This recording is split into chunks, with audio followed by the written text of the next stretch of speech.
तुमची मुलं त्याच्यापेक्षा वाईट स्थितीत शिकतायत. तुम्हाला काय वाटत नाही याबद्दल? त्यांचे कुत्रे जे तिथे ठेवताना ते चांगल्या जागी असतात. काय किचन होतं ते, आणि तरी तुम्हाला काहीच वाटत नाही कोणाला? उठाव करून पण कोणी लक्ष देत नाही साहेब आमच्या गावाकडे, आमच्या शाळेकडे. तुम्ही बसा, आता मी तुमच्यासोबत बसेल. पण तुम्ही आता अर्ज लिहा. लेकरायला नियमित व्यवस्थित शिकवायचं, त्यांचे क्लास बरोबर घ्यायचे. लेकर नाही तो मास्तर कोणी ते लेकरांना झाडू मारायला लावत आहे. काय लेकरांना झाडू मारायला चालले का? नवोदयला लागलेली माझी मुलगी 95% पडलेत सर. आणि ह्या मास्तरच्या चुकीमुळे माझी मुलगी आज गरीबाचं लेकरू आज याच्यामध्ये आहे. आमच्यावर हेच अन्याय होत आहे ह्याच्यामध्ये. नवोदयला पात्र 95% माझं लेकरू लागून सुद्धा आज माझं लेकरू गावामध्ये शिकवायचे, दुसरीकडे आमच्यावर शिकवण्याची वेळ आली सर. मास्तर अजून पण येतं आहे तिथे आता पण नाव आहे. काय? ते सोनवणे सर होते आणि दुसरे एक पोलीस सर म्हणून होते सर. आणि त्यांनी ही माझी मुलगी आहे नवोदयस पात्र झाली, तिचे सगळे डॉक्युमेंट्स आहेत माझ्याकडे. मोबाईल दाखवा माझा. बदली का सस्पेंड का नाही केलं? माझ्या मुलीचा अर्ज भरताना असते ना ते दाखवा ग्रामीण माझा शहरी मोबाईल. भागातून कारण सर उठाव केल्याशिवाय मला पण कळलंय कुठंच काही होत नाही, न्याय मिळतच नाही गरीबाला ह्याच्यामध्ये. उठाव कुठं तरी आपण लढावंच लागते. नाही लढाव तर लागणार आहे. तुमच्या लेकरांसाठी तुम्ही नाही लढणार तर कोण लढणार? माझा आज लेकरू नवोदयला 95% पडून सुद्धा आज घरी राहायची वेळ आली माझ्या लेकराला. गरीबाच्या आमच्या गावाला एक तर बसची सुविधा नाही. कुठं 10वीच्या नंतर आमचे लेकरं जाणार कुठं? सुविधाच नाही कुठली. मुलीच्या जातीनं कुठं शिकावं, कसं शिक्षण घ्यावं? आज माझी मुलगी 12वीला आहे, कुठं दुसरीकडे शिकायला का? आमच्या गावात सुविधा नाही बसची. कशामुळं?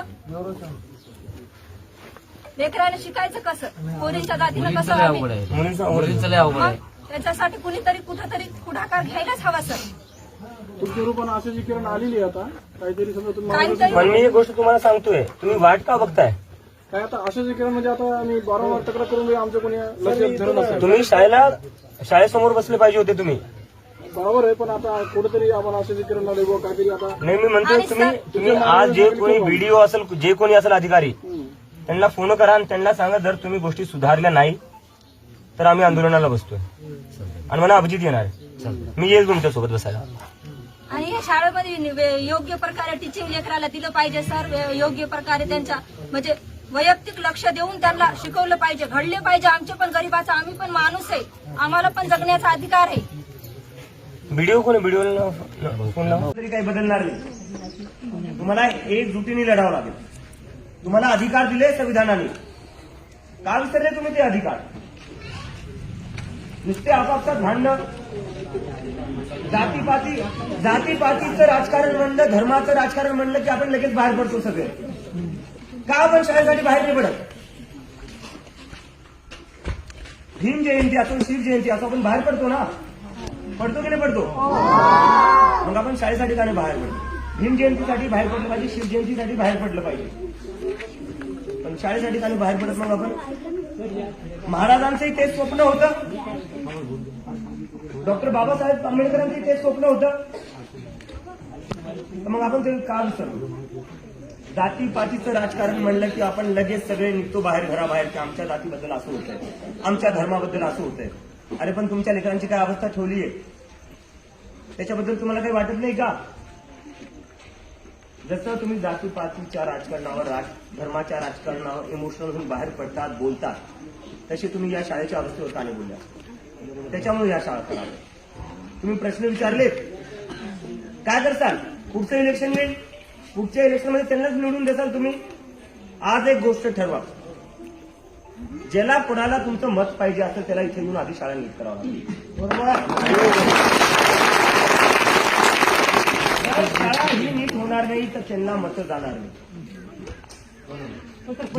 मित्रांनो, आता ही चळवळ लोकांनी हाती घेणं गरजेचं आहे. जोपर्यंत ही लोक चळवळ बनत नाही तोपर्यंत ही समस्या सुटणार नाही. प्रत्येकाने लोक चळवळीतून असा निष्कर्ष बाहेर यायला पाहिजे की प्रत्येकाने, मग तो आमदार असेल, शिक्षक असेल, इंजिनियर असेल, कलेक्टर असेल, प्रत्येकाचा मुलगा हा सरकारी शाळेमध्येच शिकला पाहिजे. लक्षात घ्या. आणि तर ही लोक चळवळ बनेल आणि सरकारी शाळा सुधारतील. सध्या लोकांनी सगळी कामं बाजूला ठेवून शाळा कशा सुधारतील यावर लक्ष दिलं पाहिजे. आणि प्रत्येकाने तुम्ही खाजगी शाळेला अजिबात विरोध करू नका. तुम्ही तुमच्या मुलांना लोक चळवळ बनवून सगळ्यांनी आपल्या मुलांचं ॲडमिशन हे सरकारी शाळेमध्येच करा. यापासून फायदा काय होणार? उद्या तुमचे मुलं सरकारी शाळेमध्ये शिकल्यानंतर त्यांना नोकरी तर पाहिजे. आज लाखो शिक्षकांची पदं ही रिक्त आहेत.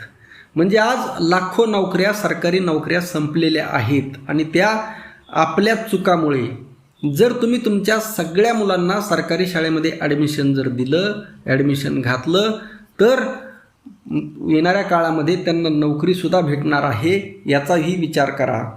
आणि जर ही लोक चळवळ बनली आणि प्रत्येकाने सगळी कामं बाजूला ठेवून जर या सरकारी शाळा सुधारणेकडे लक्ष दिलं, आणि काही आईवडिलांना असं वाटतं की जे प्रायव्हेट स्कूलमध्ये शिकवतात ते सरकारी शाळेमध्ये शिकवलं जात नाही, त्याच्यावरही सुद्धा पर्याय आहे.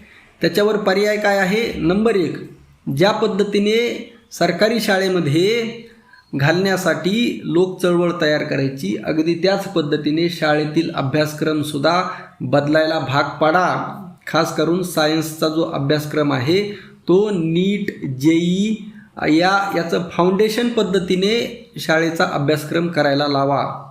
सायन्स आणि मॅथ या 2 गोष्टी जरी बदलल्या तरीसुद्धा भरपूर गोष्टी होतात.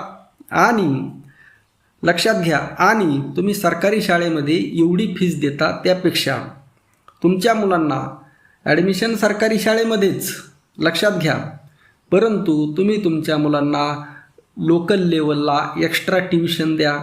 काही अडचण नाही. एक्स्ट्रा ट्युशनला फार जास्त पैसे लागत नाहीत. एक्स्ट्रा ट्युशनची पद्धत पहिल्यापासून चालू आहे आणि त्याचा मुलांना 100% फायदा होतो. म्हणजे तुमचा पैसाही वाचेल, मुलंही प्रायव्हेट स्कूलच्या तुलनेत त्या बरोबरीने येतील किंवा त्याच्याही पुढं जातील, याचा विचार करा आणि आपलं मत नक्की मांडा. रामकृष्ण हरी. जय जगद्गुरू. जय शिवराय. जय भीम.